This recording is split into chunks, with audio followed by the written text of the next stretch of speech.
การปฏิบัติจริงๆต้องได้เข้าถึงความจริงเห็นความคิดเจ้าของคักๆเห็นความรู้สึกเจ้าของคักๆเนี่ยคือพวกเฮาเจอป่าล่อง120เทื่อเปี้ยงป้างเปี้ยงป้างผู้ใดก็ว่าตะพาเจ้าของเนาะผู้ใดก็ว่าตะล่องใส่ล่องข้างๆเจ้าของมันก็ไปตะมันพูนมันบ่ได้ไปไกลผู้ใดหรอกมันก็ดังอยู่ตะมันพูนพวกเจ้าถ้ากันไปดึงมันเข้ามาว่ามันหาเจ้าของซื่อๆเนาะหมอนมีเท่าใดผ้าห่มมีเท่าใดกิ่งพันเข้าไปในตัวบ่คักบ่แจบใจท่านได้เลยเขานั่งสูบยาทวนดูหัวเซ้ยอยู่สั่นแล้วนั่นแหละนี่คือ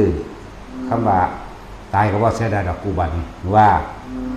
กูได้หูทำเห็นทำแล้วว่าซานมันทำได้แมนทั้งเม็ดภาษาความเข้าใจกับคิดว่าแมนความเพิ่นซื่อๆเด้บาดมันเข้ามาเข้าถึงโตตัวเองจริงๆเข้าถึงความรู้สึกตัวเองจริงๆโอ้ยหาหลวงปู่หลวงตาข้าทาเท่าไรมีในโลกกูจำได้กูนำอยู่ว่าสั่นทั้งทองเท่าไรทั้งพาทองก็ไปทองเพียงรวดแล้วนั่งสั่นแล้วต้องจากบ่อบานคำว่าอยู่ในลมหายใจอยู่ในลมหายใจ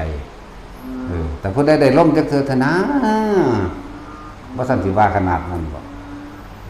บางคนก็จะเข้าใจเป็นนักสิบได้เป็นนักสิบรู้ว่าดิมันไม่จะล่มเลยมันไม่น่าอื่นมันมีความคิดปนเด็กอยู่เป็นก้อนของมันต่างหากเด็กบ่มีฝนก็บ่ตกฟ้าก็บ่ห้างบ่ห้องบ่พาบ่ดังล่มก็บ่มีเด้แต่มันอยู่ในตัวนี้ได้แล้วจังบ่มีอีหยังเลยเด้ทั้งที่มันมีแต่ว่ามันบ่มีอย่างว่าล่ะมันบ่มีอยู่ในความคิดมันบ่มีในความจำมันบ่มีอยู่ในความรู้สึก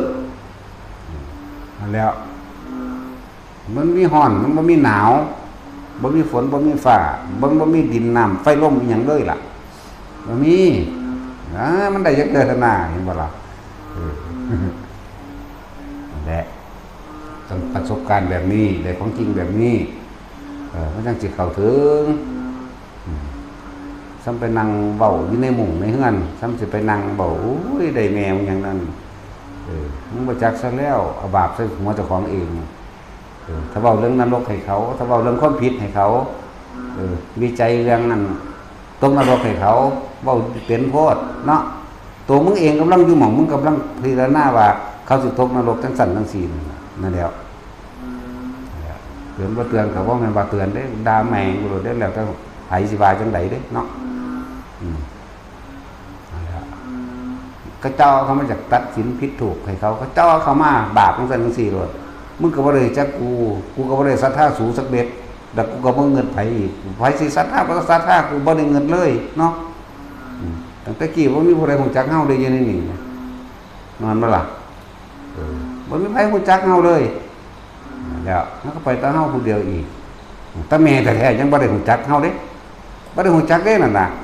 ฮู้จักแต่ตอนน้อยๆฮอด12 ปีนึงเด้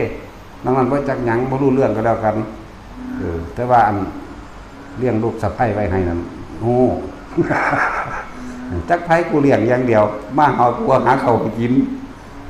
ชื่อว่าได้หรอกผู้ใดอยากรู้จักยังเพิ่นถามว่ามันมี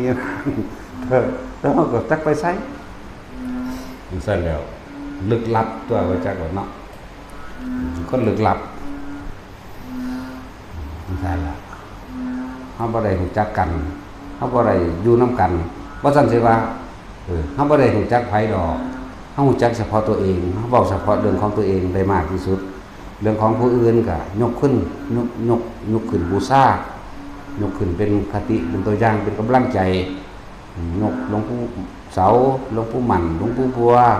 ครูบาอาจารย์แต่ละองค์ก็ยกไว้เนื้อเสียงเก่าเพราะว่าเพิ่นเป็นผู้ทรงคำสอนมากเป็นผู้ทรงรักษาพุทธศาสนามากนะก็ยกไว้เห็นบุญเห็นคุณเพิ่นก็